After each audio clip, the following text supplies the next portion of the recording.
Tanto, saya potong tadi, silakan. Ya, koalisi itu adalah gabungan dari partai-partai politik. Memang tidak mudah, Hanta, karena setiap partai politik itu mempunyai ideologi dan mempunyai kehendak masing-masing. Tapi kalau kita lihat kenapa koalisi gemuk yang sekarang ini ada tidak sukses dan tidak terrefleksi hasilnya, padahal komposisinya demikian baik dan semakin besar. Koalisi itu kan ada pemimpinnya. Nah, kalau saya melihat koalisi yang akan dibangun oleh Pak Prabowo dengan 5 partai lain ini, yang disebut dengan koalisi merah putih ini, adalah koalisi yang pertama, semangatnya itu sama. Kedua, walaupun basisnya adalah nasionalis dan Islam, tapi mempunyai kesamaan terkait dengan pembangunan ekonomi kerakyatan. Itu yang mengikat kita. Sehingga insya Allah dalam perjalanan itu tidak akan ada yang pecah kongsi. Yang ketiga, yang juga tidak kalah pentingnya adalah bahwa di bawah kepemimpinan Pak Prabowo, saya rasanya yakin bahwa koalisi ini akan utuh sampai dengan akhir pemerintahan beliau nanti. Saya tambahkan. Dan jangan disamakan ya Pak SBY sama Pak Prabowo. Sorry, karena mereka berdua sama-sama TNI, tapi kita tahu Pak SBY bukan prajurit tempur, Pak Prabowo prajurit tempur. Jadi memang nggak sama. Dan saya yakin kepemimpinan Pak Prabowo akan lebih tajam lagi, karena kegagalan koalisi sebenarnya itu adalah kegagalan SBY menurut saya. Jadi saya yakin yang kali ini koalisi ini tidak akan gagal, karena saya tahu bagaimana Pak Prabowo akan memimpin koalisi ini ke depan. Baik, tanggapi? Karena sebenarnya gini, Mas Hanta, kita tahu bahwa teman-teman yang ada di mendukung kubu Prabowo, Mas Prabowo ini adalah mereka-mereka yang sudah terbiasa mengingkari komitmen mereka. Betul kan? Mereka sudah terbiasa, jadi benar.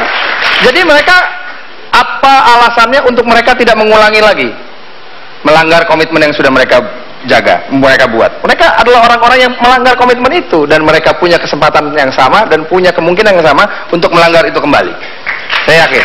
Ini untuk Fadli nggak ada di sini, nanti Fadli akan ngomong yang lain kalau ada di sini terkait dengan pengingkaran itu. Bung Hanta, saya yakin nilai-nilai kebaikan yang akan dikobarkan, akan diberikan kepada rakyat, apabila tidak disetujui atau dihambat oleh koalisi yang besar, pasti akan lahir parlemen jalanan untuk melawan itu. Saya yakin.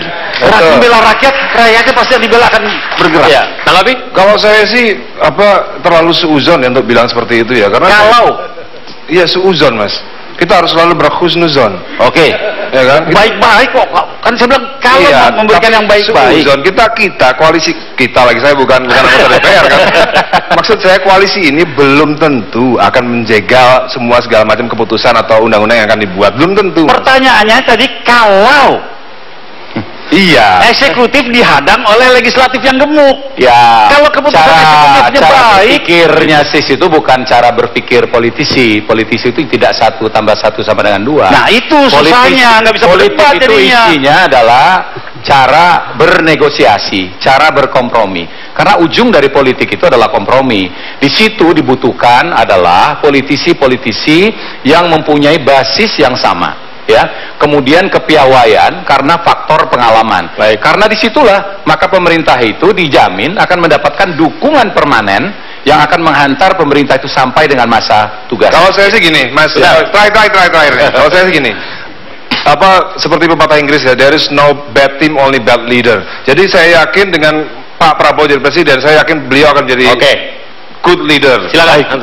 Ya, poinnya sama ya. Saya kira menarik. Mas Dhani lebih pada leadership, personalitas dan gaya kepemimpinan presiden. Itu menjadi variabel penting.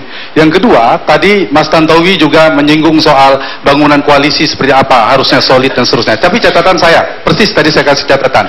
Untuk Mas Tantowi, betul, itu yang paling ideal. Koalisi harusnya dibangun berbasis pada kedekatan ideologi, persamaan platform, program. Itu mungkin akan solid.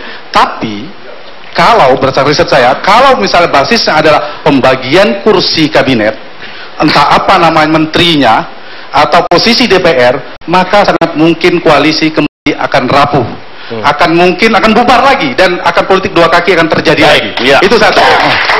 Yang kedua, soal kepemimpinan tadi, saya pikir saya setuju dengan Mas Dhani, itu memang diuji nanti ketika presidennya terpilih seperti apa ketika berhadapan. Tapi tidak boleh ada kompromi dulu di awal, kemudian presiden sangat mungkin tersandera. terserimpung oleh manuver partai di parlemen. Nah, itu yang saya ingin menutupnya. Seandainya lagi, kalau Jokowi yang menang, Jokowi JK, yang paling mungkin bergeser nomor 1 adalah Golkar akan bergabung ke sana menjadi 52%. Akhirnya Golkar akan memegang siapapun nanti pemenangnya. Tetapi sebaliknya, kalau Prabowo, tapi PAN juga mungkin bergabung. Yang kedua, kalau Prabowo dan Hatta yang menangkan pertarungan, yang paling mungkin koalisi seberang sana menyeberang, paling mungkin pertama menurut saya adalah PKB. Baik. Nah, siapapun bergabung, akhirnya kita catat malam hari ini akan mengulang. Ya. Golkar akan memegang bandul di parlemen. Itu yang harus diantisipasi oleh Presiden terpilih. Terima kasih.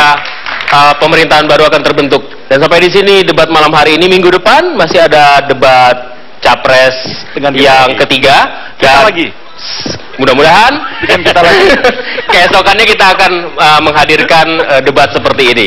Dan setelah ini Anda yang tidak siapa lagi? Ya, setelah ini Anda bisa menyaksikan debat yang kemarin sudah berlangsung secara langsung. Yang belum sempat nonton, malam hari ini TV One akan mengulangnya kembali khusus untuk Anda.